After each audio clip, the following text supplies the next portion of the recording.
Sherman Alexie asks, if both the in-group and the out-group don't accept you, where do you belong? I discuss this and more on today's episode.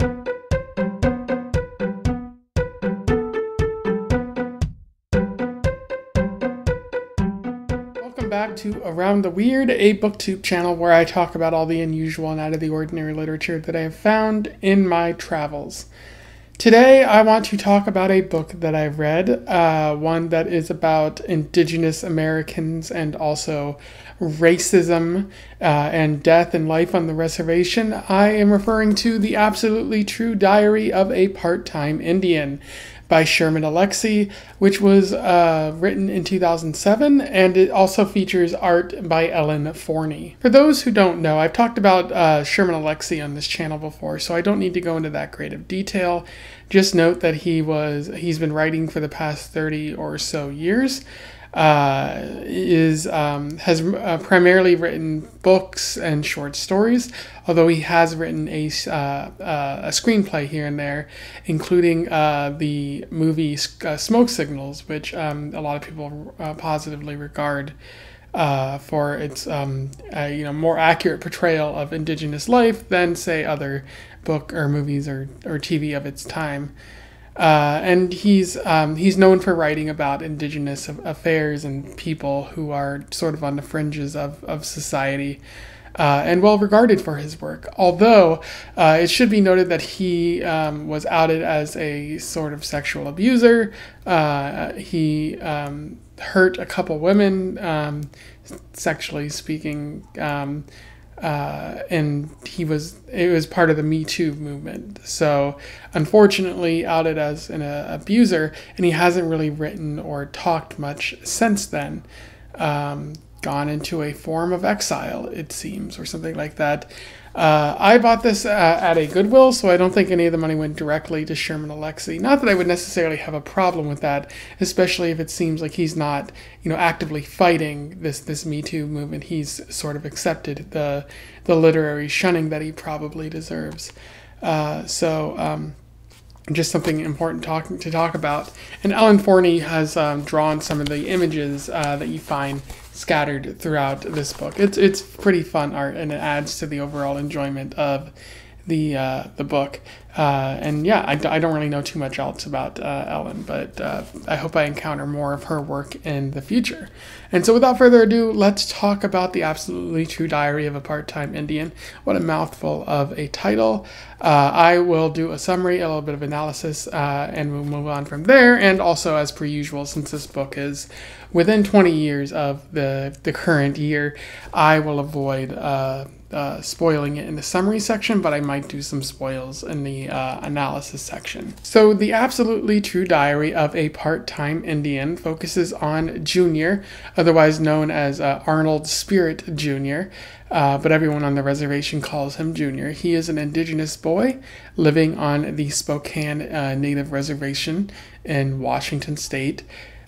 He has several physical disabilities due to the fact that he had cerebral spinal fluid in his brain when he was born, too much of it, and they had to drain it out and cut open his head, which resulted in a few injuries and disabilities, which make him become a mockery on the reservation. People are very mean to him because of his lisp and his stutter and the way that he walks, and he doesn't really feel like he belongs some of the time. On top of this, his family also deals with poverty. They don't have a lot of money, and so they try to make ends meet, but sometimes they can't afford dinner or something like that. And his father is an alcoholic, so he spends a lot of the money on alcohol whenever they can't really make ends meet.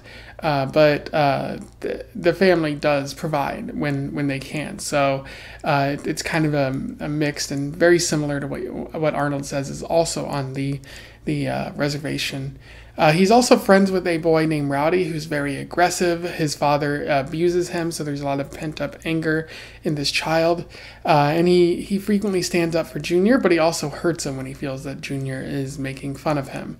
And so their friendship is part of the story as it progresses through the novel. And at the start of the story, a junior is sitting in a geometry class when he opens the new book at the start of freshman year, and he discovers that the book he had belonged to his mother 30 years ago.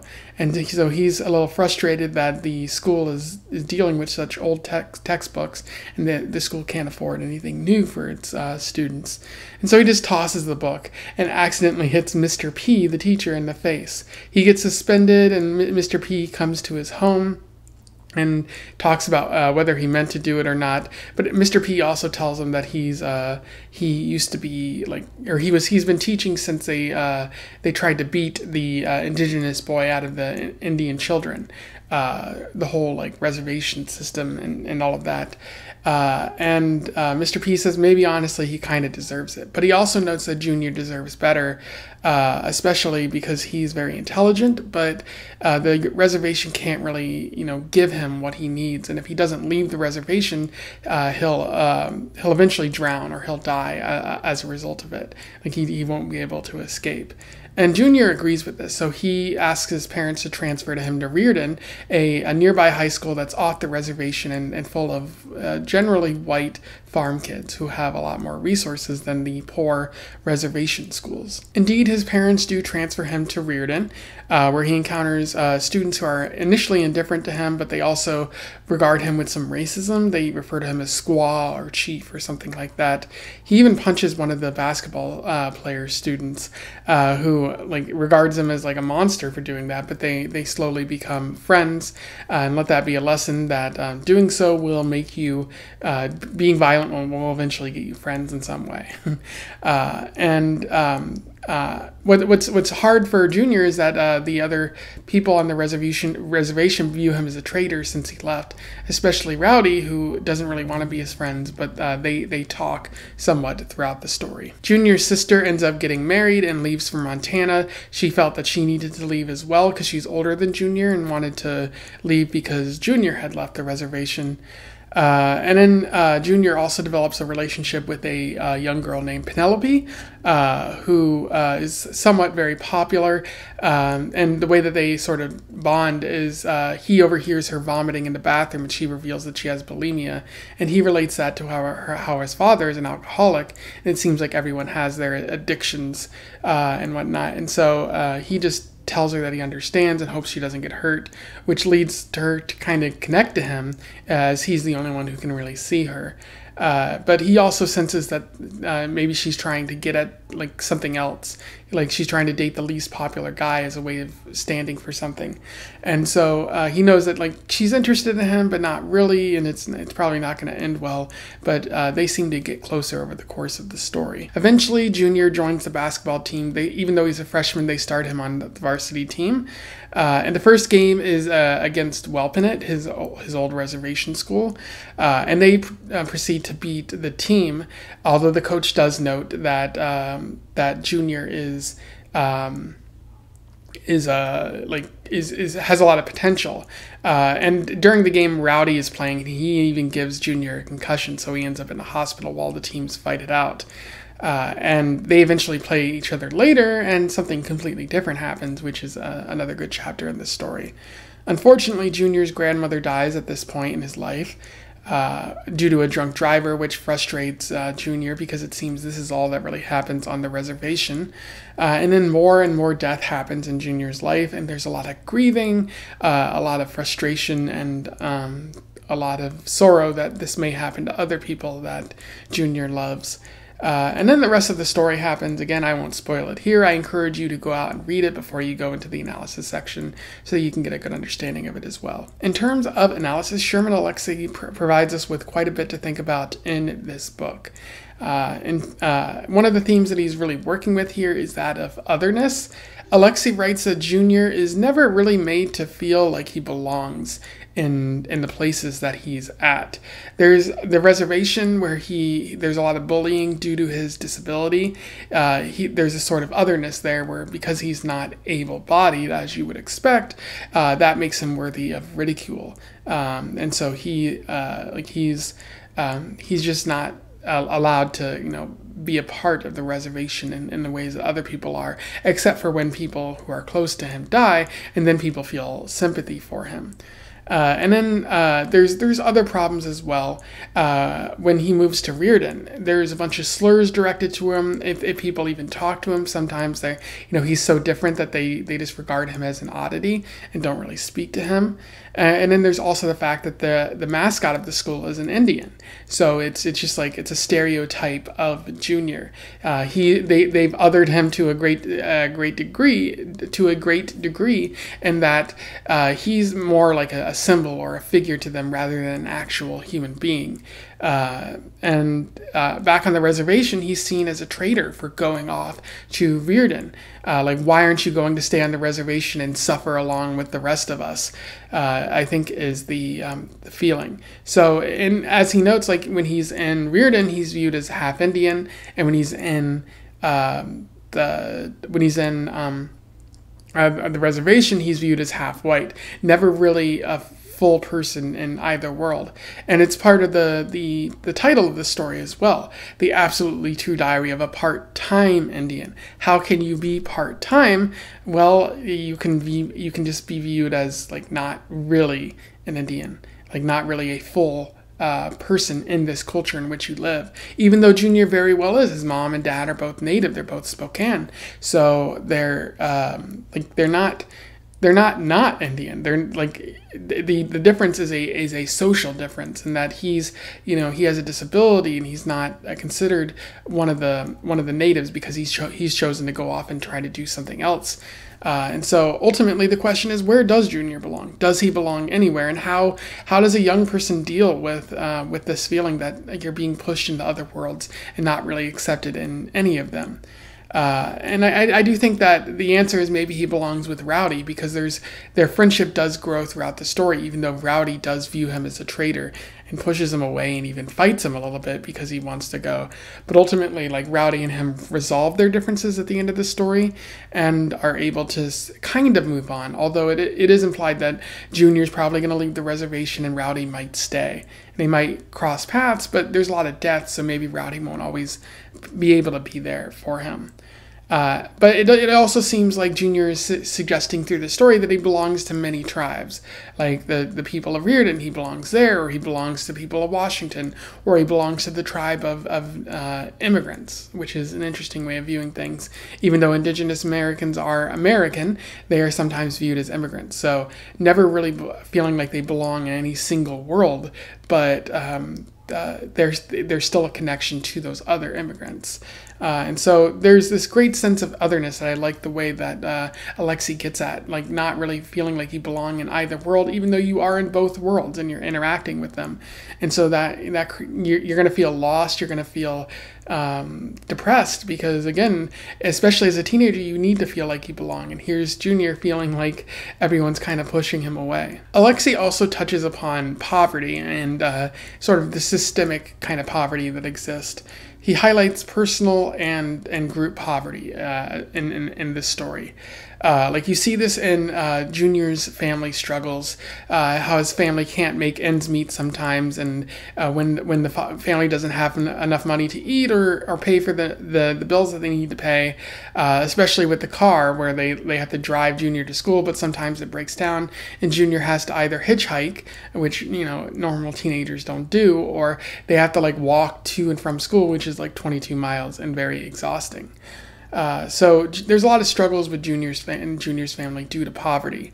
Like his father spends all the money on alcohol whenever they just can't make ends meet, and they have to go without dinner sometimes. So it can be very difficult, and this creates a lot of psychological effects on Junior. Allow me to read you an interesting quote from this. "It sucks to be poor, and it sucks to feel that you somehow deserve to be poor. You start believing that you're poor because you're stupid and ugly, and then you start believing that you're stupid and ugly because you're Indian. And because you're Indian, you start believing you're destined to be poor. It's an ugly circle, and there's nothing you can do about it."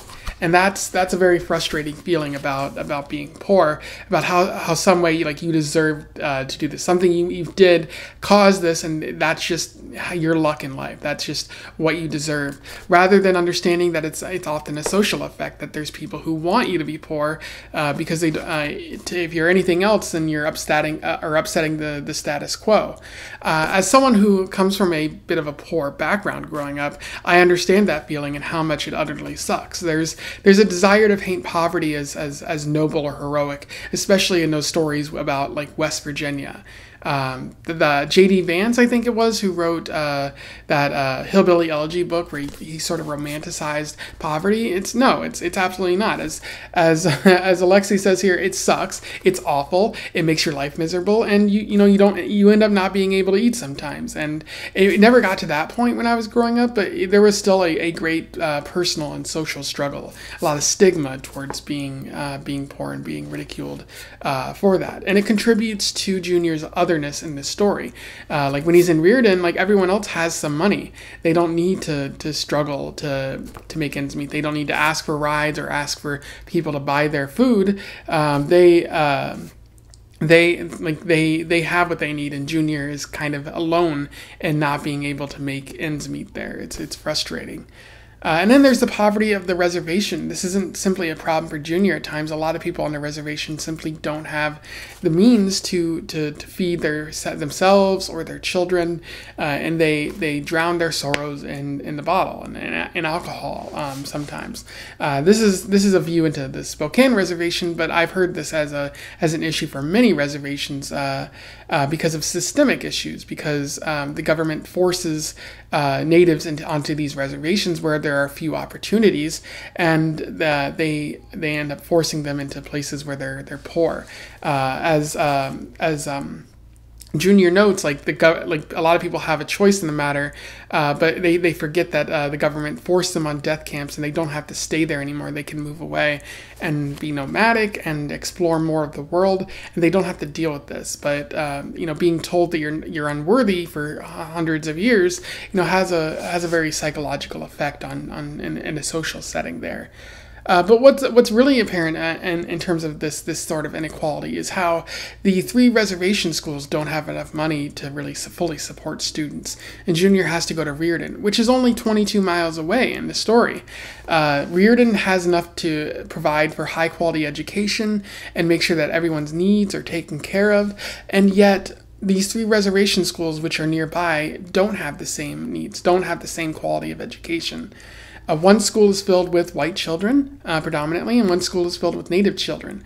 And you can see, you start to ask that question, well, why does Rearden get this when the natives don't? There must be some difference, and ultimately that difference is apparent in that the government doesn't really like natives. They want them all to suffer, and they prefer to take as much control as possible so that they can control the status of Native Americans, and eventually, nobody has that status, and they can take over the land again.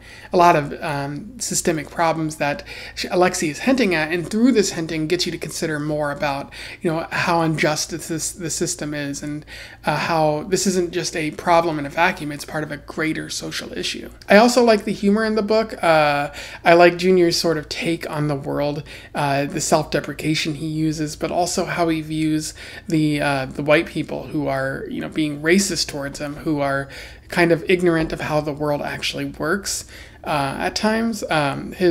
It's very wholesome type humor, but also I like the sarcasm that he employs to help him deal with how weird and unfortunate this world is towards him. I definitely think it's a highlight of the book. And then it's also important to note that this is a banned book in many areas, and some of the reasons for that are that it's anti-Christian. There's a glorification of poverty, I think is one of the reasons they gave, because of the inherent racism towards white people, but also a little bit of the racism towards natives in the story. The author's own problems with being an abuser, and then the glorification of masturbation, which the Junior says in the story that he loves to masturbate, that he's a chronic masturbator, and that it's very normal and natural to masturbate. He just can't overdo it or anything like that.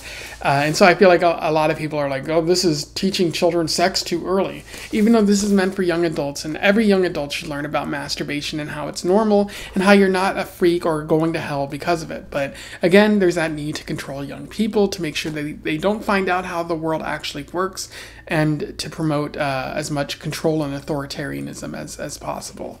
And so you can see, like, a lot of the reasons they banned this book are because it addresses some hard truths. They say it's anti-Christian, but the Christian Catholic system is what allowed for this reservation sort of discrimination, sort of abuse towards Indians to happen in the first place. And it's important to acknowledge that happened, but again, people want to whitewash history and blame this solely on the natives for allowing this to happen. They might say it's like, oh, it's racist against white people to talk this way about white people, but there's a lot of unfortunate truths in what Junior and Sherman Alexie are talking about in this story. So I can see the reasons that these are being banned is because it honestly addresses reality in a way that maybe those in power don't want their children to find out about, because then they'll be like, oh, capitalism and the American system is imperialist and whatnot. And then also honestly talking about poverty and how much it sucks, and you don't want children to find out that maybe they're part of a system that requires other people to suffer to work. A lot of reasons it is banned, and all of them are kind of sort of aimed at hiding the truth, especially in this recent censorship spree that the American right has gone on in an effort to sort of get rid of books that they view are contradictory to their own beliefs. Another thing that I like about this book is the two chapters that are about basketball. First, where Junior gets beaten up by Rowdy, and then the later chapter where Junior actually beats Rowdy and manages to be very competitive against him in a way that prevents him from scoring points. I thought both of those chapters were very interesting, and also the realizations that Junior comes across in those chapters. One, that they refer to him, like the home team, Welpenet refers to him as Arnold, considering him an outsider there. And then later, like, he's happy that his team won, but he also realizes in like a David and Goliath sense that they are actually Goliath. That the native team probably didn't have a lot to eat, and they struggled to really make ends meet, and the team with the money and the resources actually won. So he feels kind of bad about that. So very interesting, and I likened it to the book The Only Good Indians with Stephen Graham Jones, which also has a very fascinating basketball chapter in it. That's probably the only two similarities, besides also being about Indigenous Americans. But I think both of those chapters are really excellent, and maybe worth the price of admission there. Of course, I do have a couple problems with this story. I feel like the writing is lackluster at times. It's presented as sort of a diary, a sort of diary, but also sort of not, of the part-time Indian in the story of Junior. And it's sort of written in short sentences, which it doesn't really have much of a flow, and maybe in comparison to the other stories that I've read. And that might be because it's aimed at young adults. It's not intended to be very flowy or verbose or anything like that.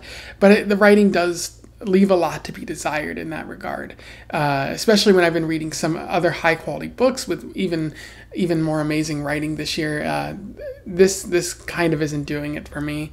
And then I guess related to that is the problem with the plot, and that there doesn't really seem to be a plot in the story. And there's an overarching sort of event going on in that Junior's transferred to Reard, and this is his experience, but there's no driving plot carrying the story forward, besides maybe his friendship with Rowdy, but that's kind of touched upon here and then forgotten here and there, and it would have helped if there was maybe something more central connecting all of these ideas. It's not enough to sink it, because it's still a compelling story outside of that, but if you're looking for a little bit more, maybe this one isn't gonna give you what you're looking for in terms of story. Anyway, those are my thoughts on, I'm going to say it one more time, The Absolutely True Diary of a Part-Time Indian. Very wordy title and a pretty high-quality book. I definitely recommend it to you. It's probably among the best that I've read this year, but there is some tough competition, so I don't know if it'll make the year-end list or anything like that. But I do highly recommend it to you out there. There's a lot to be parsed from this story in terms of, the sense of otherness that I was talking about, but also the experience of modern day Indigenous Americans and what they experience on the reservation. Kind of similar, although it wasn't modern day, but Indian Horse, which was another high quality book that was part of Bevan's book club. Highly recommend that. I recommend this to you. Maybe you can find it at your local library. I found mine at a Goodwill, which is funny. If you have any thoughts on what I said here, let me know in the comments below. Otherwise, don't forget to like, share, and subscribe so that more people can find out about this author or this book if they don't already know. And until then, I wish you the best of luck in your weird and othered sort of travels. Farewell.